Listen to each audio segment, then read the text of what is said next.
Europe 1, 9h03. L'interview découverte ce matin, Caroline Roux, vous recevez Guillaume Antoine. C'est l'homme qui murmure à l'oreille des cadres, en quelque sorte. Oui, c'est ça. Bonjour Guillaume Antoine. Bonjour Caroline. Alors vous coachez des patrons, mais vous les mettez en jean, en bottes, et vous les confrontez au cheval. Il ne s'agit pas de monter, de partir en balade, mais de manager l'animal. Comment ça se passe ? Alors vous avez raison de le souligner, ça n'a strictement rien à voir avec de l'équitation. Ça a tout à voir avec du management, et tout à voir avec du management dans son sens étymologique.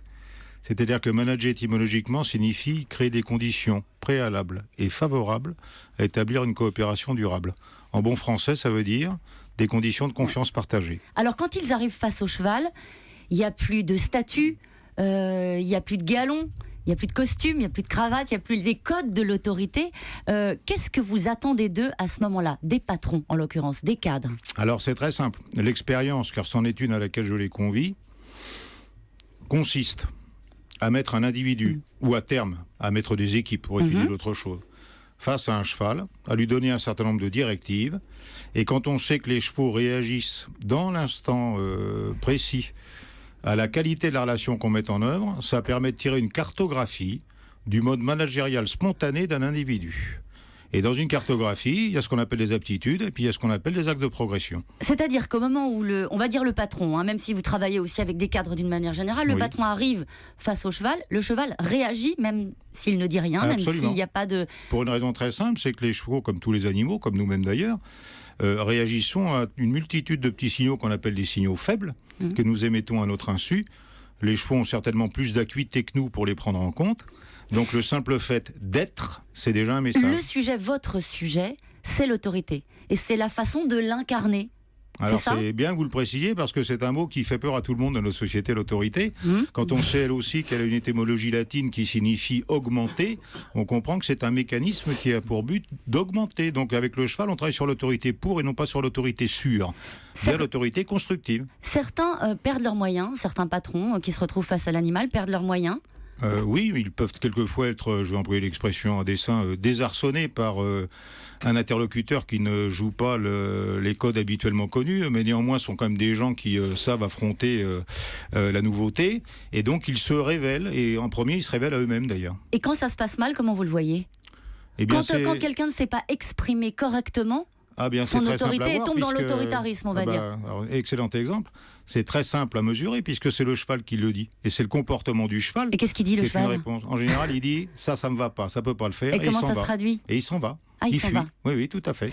Quel retour vous avez sur cette expérience-là ? Comment est-ce que vous savez, au fond, que ça marche ? C'est pas juste anecdotique pour la personne qui vient un jour s'amuser 20 minutes avec un cheval. D'accord. Dans l'entreprise, comment ça infuse ? Alors, je peux vous répondre très exactement. Déjà, j'ai 15 années d'expérience derrière moi qui me permettent d'affirmer que c'est tout sauf un gadget. C'est là que vous avez rencontré Nicolas Canteloup.